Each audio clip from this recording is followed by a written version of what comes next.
정말 놀라운 반전이었습니다. 그 누구도 예상치 못한 결과였죠.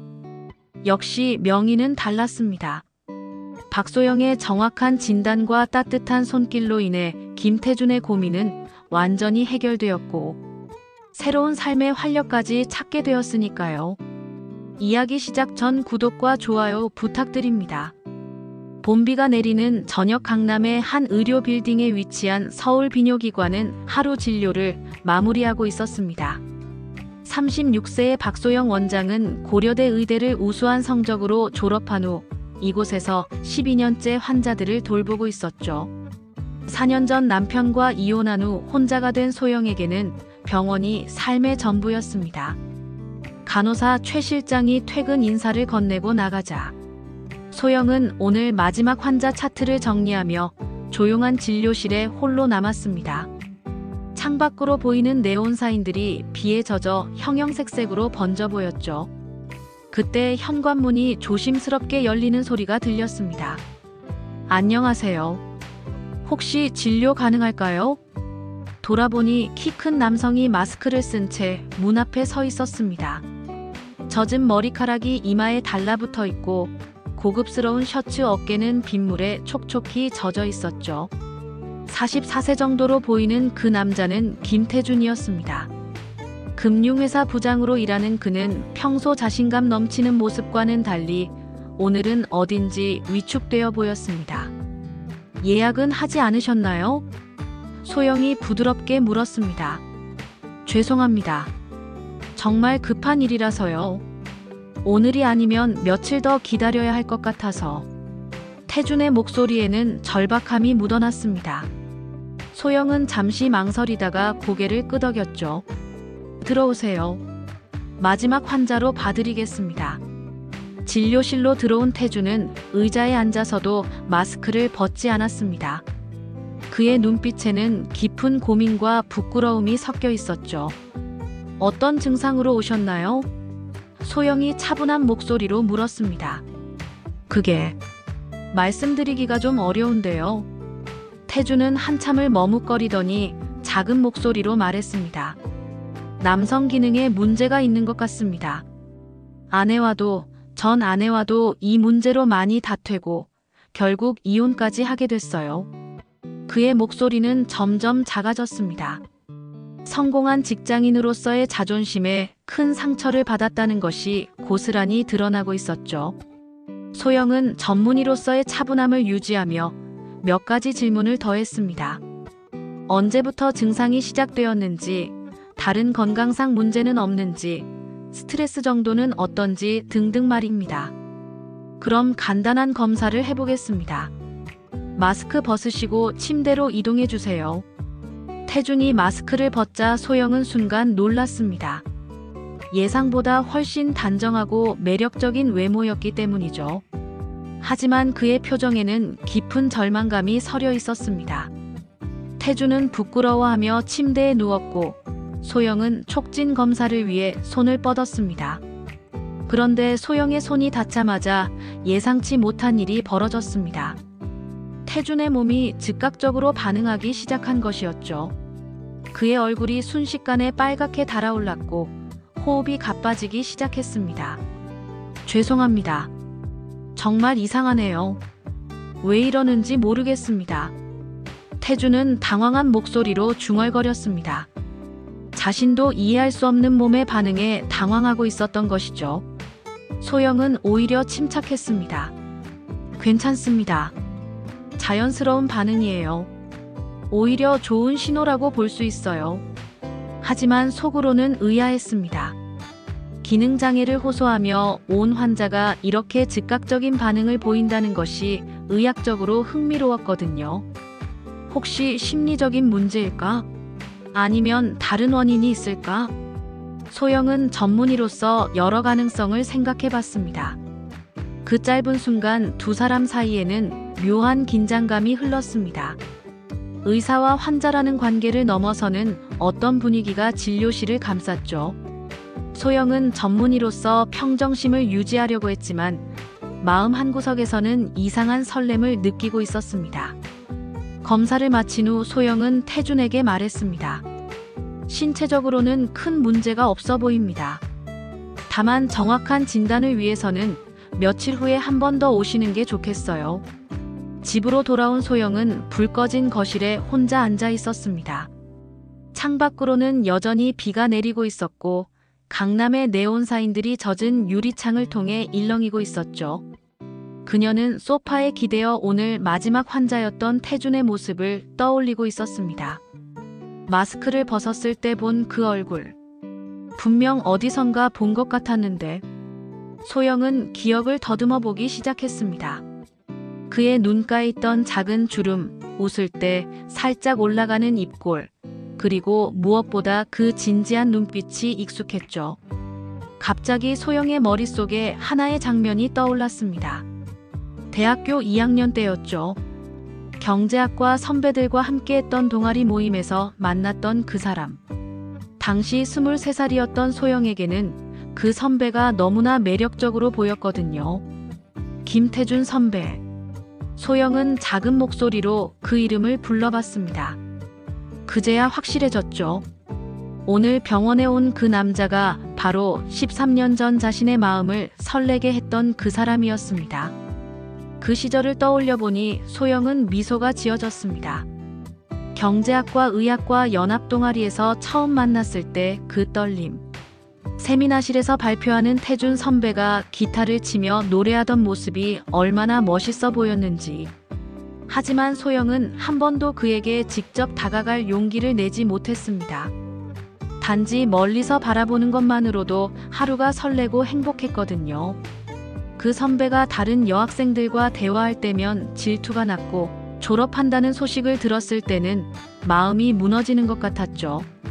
그리고 결국 태준 선배는 졸업과 함께 대기업에 취직해서 소영의 곁을 떠났습니다. 소영은 그때 도서관에서 혼자 울었던 기억이 납니다.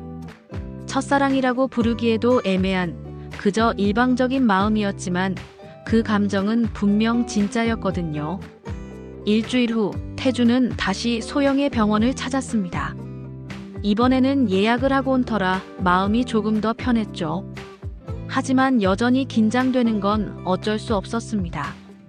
병원 문을 열고 들어서니 소영이 화사한 미소로 맞아주었습니다. 어떻게 지내셨어요? 지난주보다 컨디션은 어떠신지요?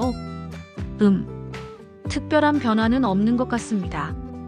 그런데 선생님, 지난번에 그 반응을 보인 게 계속 신경 쓰여서요. 태준은 솔직하게 말했습니다. 일주일 내내 그날의 일이 머릿속을 떠나지 않았거든요. 소영은 차트를 보며 말했습니다. 오늘은 좀 더 정확한 검사를 해보겠습니다. 치료 효과를 높이기 위해서 직접적인 물리 치료를 시도해 볼까 해요. 직접적인 물리 치료요? 네. 혈액순환을 개선시키는 마사지 방식입니다. 손으로 직접 자극을 주면 더 정확한 반응을 확인할 수 있거든요. 소영의 설명을 들으며 태준은 얼굴이 붉어지기 시작했습니다. 지난주 경험이 떠올랐기 때문이죠. 하지만 치료를 위해서라면 어쩔 수 없다고 생각했습니다. 침대에 누운 태준을 보며 소영은 속으로 긴장하고 있었습니다. 사실 이런 치료법이 완전히 일반적이지는 않았거든요. 하지만 그를 다시 보고 싶은 마음, 그리고 정말로 도움이 되고 싶은 마음이 섞여 있었습니다. 소영이 부드럽게 마사지를 시작하자 태준의 몸은 곧바로 반응했습니다. 지난번보다도 더 강하고 빠른 반응이었죠. 태준의 얼굴은 순식간에 빨갛게 달아올랐고 호흡이 가빠지기 시작했습니다. 선생님, 이거 정말 괜찮은 건가요? 태준은 떨리는 목소리로 물었습니다. 자신의 몸이 보이는 반응이 너무나 강해서 당황스러웠거든요. 괜찮습니다. 이게 정상적인 반응이에요. 기능장애가 아니라는 증거죠. 소영은 차분하게 대답했지만 속으로는 자신도 당황하고 있었습니다. 이런 상황은 의과대학에서도 배우지 않았거든요. 그런데 갑자기 태준의 몸이 크게 떨리더니 예상치 못한 일이 벌어졌습니다. 그의 몸에서 나온 분비물이 소영의 흰 가운에 살짝 튀었던 것이죠. 순간 진료실에는 깊은 침묵이 흘렀습니다. 태주는 얼굴이 새빨갛게 달아올라서 어디를 봐야 할지 모르겠다는 표정이었고 소영은 놀란 듯 눈을 크게 뜨고 있었습니다. 죄송합니다. 정말 죄송합니다.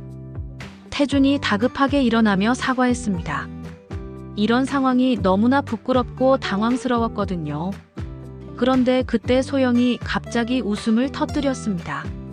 처음에는 작은 웃음이었는데 점점 커져서 결국 배를 잡고 웃게 됐죠. 뭐가 그렇게 웃기세요? 태주는 어리둥절한 표정으로 물었습니다.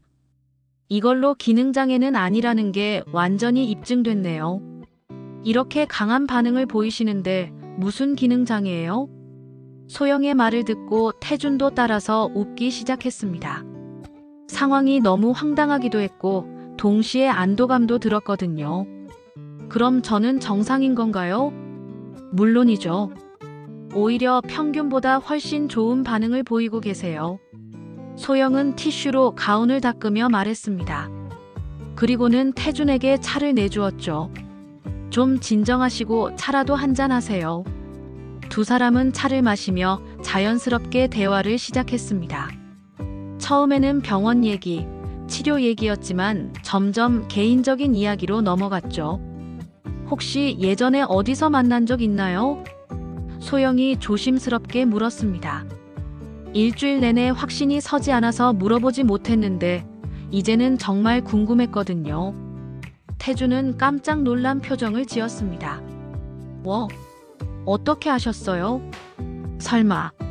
소영이 13년 전에 동아리에서 만났었어요. 경제학과 선배님이셨죠? 정말요? 세상에 이런 우연이 있을 수가. 태주는 믿기지 않는다는 표정으로 소영을 다시 바라봤습니다. 그제야 어렴풋이 기억이 났죠. 의과대학 후배들 중에서 항상 조용히 앉아있던 학생. 눈빛이 유독 총명했던 그 후배가 바로 소영이었습니다. 그때 선배님을 정말 많이 좋아했었어요. 소영이 솔직하게 고백했습니다. 이제 둘 다 어른이 됐으니 말할 수 있을 것 같았거든요. 정말요? 전혀 몰랐는데. 태주는 신기하다는 표정으로 말했습니다. 그런데 소영 씨도 이혼하셨다고. 태준가 조심스럽게 물었습니다. 네. 4년 전에요. 남편이 의사인 제가 너무 바빠서 가정을 돌보지 못한다고 했어요. 사실 그 사람도 회사 일로 바빴는데 왜 저만? 소영의 목소리에는 아픔이 묻어났습니다. 저도 비슷했어요. 회사 일로 스트레스 받고 그게 몸에도 영향을 줬나 봐요. 아내는 이해해주지 못했고 태준도 자신의 상처를 털어놨습니다. 그날 이후로 태준과 소영의 관계는 완전히 달라졌습니다. 더 이상 단순한 의사와 환자가 아니라 과거의 인연을 확인한 특별한 사이가 된 것이죠. 태준은 일주일에 한 번씩 병원을 찾았고 소영도 그의 방문을 기다리게 됐습니다. 진료라는 명목이었지만 실제로는 서로의 안부를 묻고 대화를 나누는 소중한 시간이었죠. 오늘은 어떠세요? 컨디션 말입니다. 소영이 화사한 미소로 물었습니다. 이제는 형식적인 질문이라는 걸 둘 다 알고 있었죠. 사실 많이 좋아졌어요. 자신감도 생기고. 근데 선생님께 진료받을 때가 제일 좋은 것 같아요. 태준이 솔직하게 말했습니다. 그의 얼굴에는 장난스러운 미소가 떠올라 있었죠. 그럼 오늘도 검사해 볼까요? 소영도 이제는 자연스럽게 말할 수 있었습니다. 처음처럼 당황하거나 부끄러워하지 않았거든요.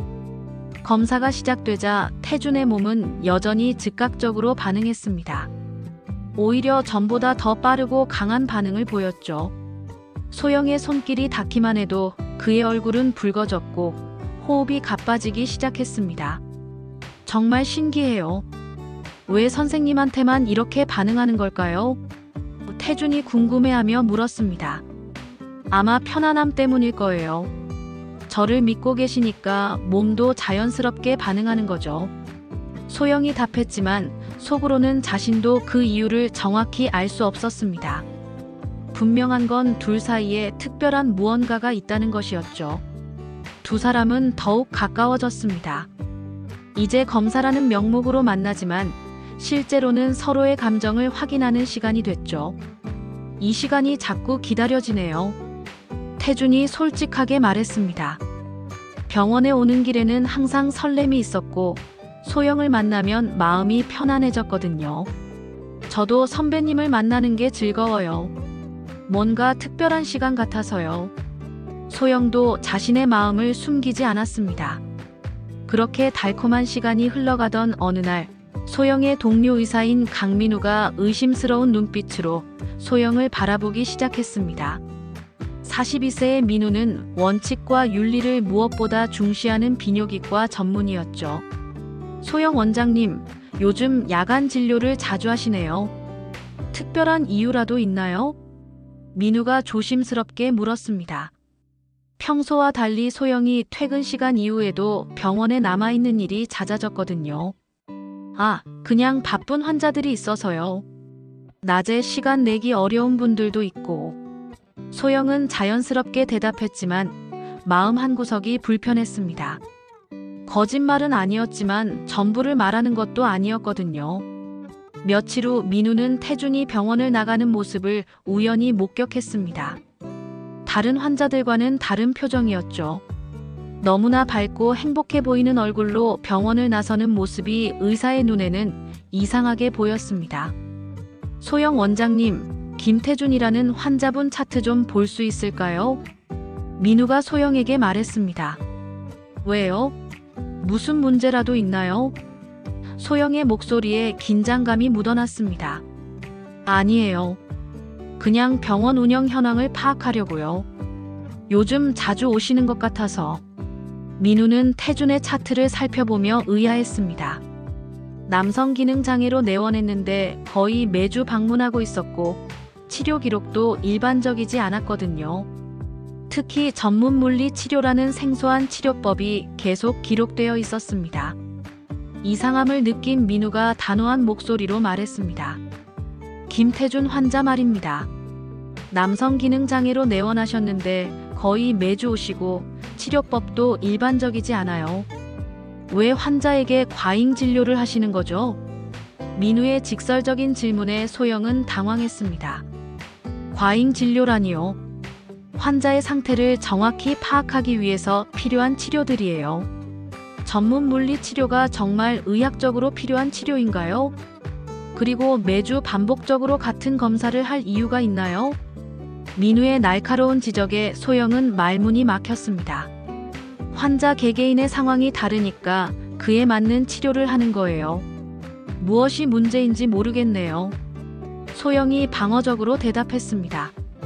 소영 원장님, 의사와 환자 사이의 경계선을 지키는 건 기본 윤리예요. 혹시 개인적인 감정이 개입된 건 아닌가요? 민우의 마지막 질문은 핵심을 찔렀습니다. 소영은 얼굴이 빨갛게 달아올랐지만 부정했습니다. 그런 말씀은 하지 마세요. 저는 항상 전문적으로 환자를 대하고 있어요. 그렇다면 앞으로는 제가 그 환자를 담당하는 게 어떨까요? 객관성을 유지하기 위해서요. 민우의 제안에 소영은 크게 당황했습니다. 태준을 다른 의사에게 넘길 수는 없었거든요.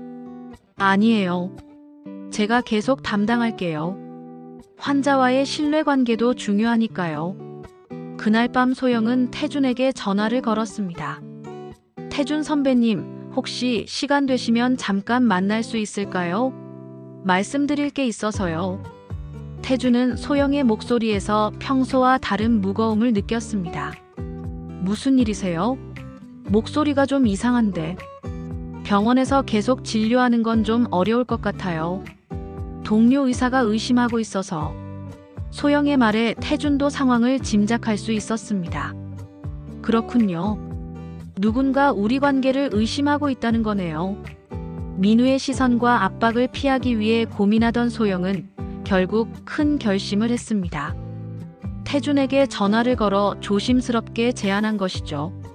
선배님, 마지막 진료는 제 집에서 해드릴게요. 전화기 너머로 태준의 놀란 숨소리가 들렸습니다. 집에서요? 괜찮으신가요? 사실 진료라기보다는 차 한 잔 대접해드리고 싶어서요. 소영의 목소리에는 설렘과 결단이 섞여 있었습니다. 이제 더 이상 병원에서 편하게 태준을 만날 수 없다는 현실을 받아들여야 했거든요. 정말 괜찮으시다면 그렇게 할게요.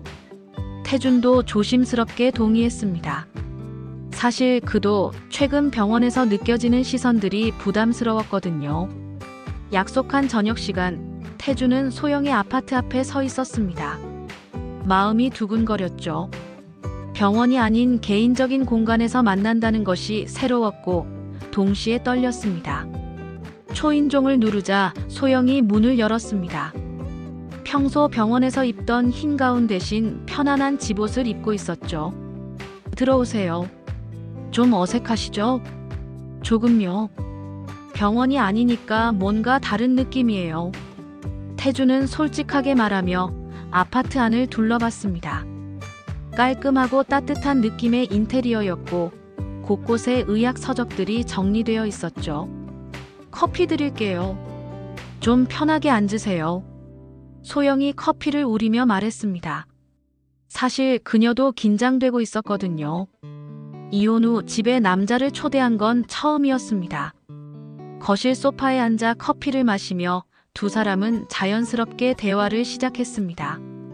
하지만 병원과는 다른 분위기 때문에 둘 다 평소보다 조심스러웠죠. 병원에서 무슨 일이 있었어요? 태준이 조심스럽게 물었습니다. 동료 의사가 제 진료 방식에 의문을 제기했어요. 너무 자주 오신다고, 치료법이 일반적이지 않다고.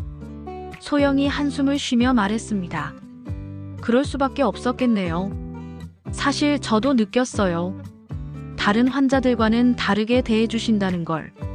태준도 솔직하게 인정했습니다. 그 순간 두 사람의 시선이 마주쳤고 공기마저 뜨겁게 변했습니다. 오랫동안 억눌러왔던 감정들이 한꺼번에 터져나올 것 같은 순간이었죠. 그래도 마지막 검사를 해볼까요? 소영이 의미심장한 미소를 지으며 물었습니다. 하지만 이번에는 의학적인 의미의 검사가 아니라는 것을 둘 다 알고 있었죠. 태준은 이미 소영의 말에 몸이 반응하고 있었습니다. 병원에서와는 완전히 다른 분위기였거든요. 아파트라는 사적인 공간에서 느끼는 친밀감은 훨씬 더 강렬했습니다. 어떠신가요? 태준이 소영에게 다가가며 속삭였습니다. 아주 건강하신데요. 소영도 떨리는 목소리로 답했습니다. 가까운 숨결을 느끼니 태준은 더 이상 참기 힘들었거든요. 그 순간 두 사람 사이에 마지막 경계선이 무너졌습니다. 소영이 태준의 얼굴에 손을 올리자 태준은 그 손을 감싸 안았죠. 오랫동안 억눌러왔던 감정들이 한꺼번에 터져나왔습니다. 소영아. 태준이 그녀의 이름을 부르며 끌어안았습니다. 소영도 태준의 품에 안기며 그동안 느꼈던 외로움이 사라지는 것을 느꼈죠. 그날 밤 두 사람은 서로의 상처를 어루만져주며 아주 천천히 서로의 마음을 전했습니다. 의사와 환자로 만났지만 이제는 서로를 진심으로 아끼는 연인이 된 것이죠. 태준은 소영의 품에 안겨 오랫동안 잃었던 자신감을 되찾았습니다. 자신이 완전히 망가진 사람이 아니라는 것을, 다시 사랑할 수 있는 사람이라는 것을 확인했거든요. 소영도 태준과 함께하며 이혼 후 닫혀있던 마음의 문이 열리는 것을 느꼈습니다. 병원 일에만 매달리며 살았던 차가운 일상에 따뜻함이 스며들었죠. 당신 덕분에 다시 살아난 것 같아. 태준이 소영의 머리를 쓰다듬으며 말했습니다. 저도 선배님 덕분에 다시 웃을 수 있게 됐어요. 소영이 태준의 가슴에 머리를 기대며 답했습니다. 그날 이후 두 사람에게는 진료라는 핑계가 더 이상 필요하지 않았습니다. 서로의 마음을 확인했고 이제는 당당한 연인으로서 새로운 관계를 시작할 수 있었거든요. 늦은 밤 태준은 소영의 아파트를 나서며 발걸음이 가벼웠습니다. 오랫동안 짓눌렸던 무거운 마음이 사라지고 대신 행복한 기대감이 가슴을 가득 채웠죠. 소영도 태준을 배웅하며 환한 미소를 지었습니다. 혼자 지내던 집이 이제는 외롭지 않을 것 같았거든요. 내일 전화드릴게요. 태준이 작별 인사를 하며 말했습니다. 기다릴게요. 소영의 답변에는 설렘이 가득했습니다. 그날 밤 두 사람 모두 오랫동안 잠들지 못했습니다. 하지만 외로움 때문이 아니라 행복한 설렘 때문이었죠. 각자의 집에서 서로를 생각하며 미소 짓는 밤이었습니다. 며칠 후 태준과 소영은 공식적으로 연인 관계를 시작했습니다. 여러분, 오늘의 사연 어떠셨나요? 박소영과 김태준의 운명적인 사랑 이야기가 마음에 드셨다면 꼭 구독과 좋아요 눌러주세요. 구독을 누르시면 매주 새로운 감동적인 이야기를 가장 먼저 받아보실 수 있습니다. 좋아요는 더 많은 분들이 이런 따뜻한 이야기를 만날 수 있게 도와줍니다. 알림 설정까지 해주시면 새 영상이 올라올 때마다 놓치지 않고 시청하실 수 있어요. 댓글로 오늘 주인공들에게 응원의 메시지도 남겨주세요. 여러분의 따뜻한 댓글이 큰 힘이 됩니다. 다음에는 또 다른 감동적인 사랑 이야기로 찾아뵙겠습니다.